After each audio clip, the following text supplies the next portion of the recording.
Адасқан тағдыр, сансыз арман кіргеннен соң санаға, жолым түсті Тараз деген қалаға, достарымның арасында отырған көзім түсті егделеу бір ағаға.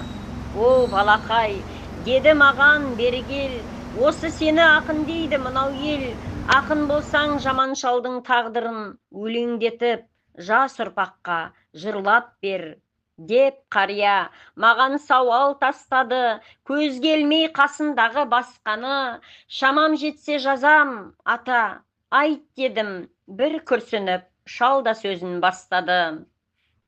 Бір кездері мен де өзіңдей жас едім, бастық болдым, бір совхозда бас едім, байлық бақыт мына менде болатын, арақ іштім, күндіз түні мас едім. Қамын жемей, жанын жедім халықтың, отбасыма талай ойран салыппын, әйелімді сөзге тартып бір күні мен үйленем, дедім сенен жалықтым. Кетті әйел, кетті бала шағада, мен үйлендім басқа жанға табанда, екі ұлы бар, бір әйелді әкелдім, ми жоқ болса қиын екен адамда. Бірінші әйел сол кеткеннен хабарсыз, үйдің сәні болмай кетті оларсыз, тым болмаса ұл-қызымды көруге бір рет іздеп барған жоқпын мен арсыз. Бар байлығым екі өгей балада, тоқалыммен тұрып жаттым қалада, уайымсыз арақ ішіп жүргенде талай жылдар өтті арада.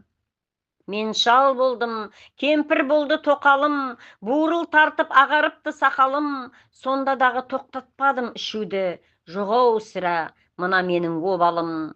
Ауруменен қарсы алып ақ таңды, жарты жылдай төсек тартып жатқанды, тоқалымның сын сағаты жетті де, о дүние сапарына аттанды.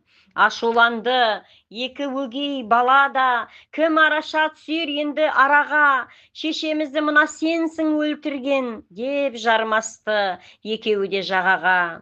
Не деймін мен өгей болған балаға, жара салды жүректегі жараға, көзімізге көрінбей кет алқаш деп, аш жалаңаш қуып шықты далаға. Содан бері қаңғып жүрмін қалада, кей күндері қонып шығам далада, өз түбіне өзі жеткен ақымақ мына мендей мисыз адам бола ма? Өз ұлым деп іздеп бардым қалқамды, тосып бардым күні артқан арқамды, бірақ одан еш қайыры болмады, жылау менен өткіздім ау әр таңды. Қайтып барар бетім бар ма ауылға, қарамайды ағайын да бауыр да, мына менің өтіп жатыр тағдырым, сабақ болсын жас ұрпаққа, қауымға. Осындай мен болып жүрмін масқара, өкінемін басымды ұрып тасқада, мына менің тағдырымды тәңірім бере көрме басқаға. Деп қария сипап тұрды бетімді, өткеніне жылап тұрып өкінді, қоштасарда қолымды алып құшақтап, атын атап жазбауымды өтінді. Қайран өмір сан тараудан құрылған, тағдыр қысса қалтырайды шыбын жан. Қарияның тілегі де осы еді, кейінгі ұрпақ сабақ алсын жырымнан. Авторы Әуесхан Үркінбаев.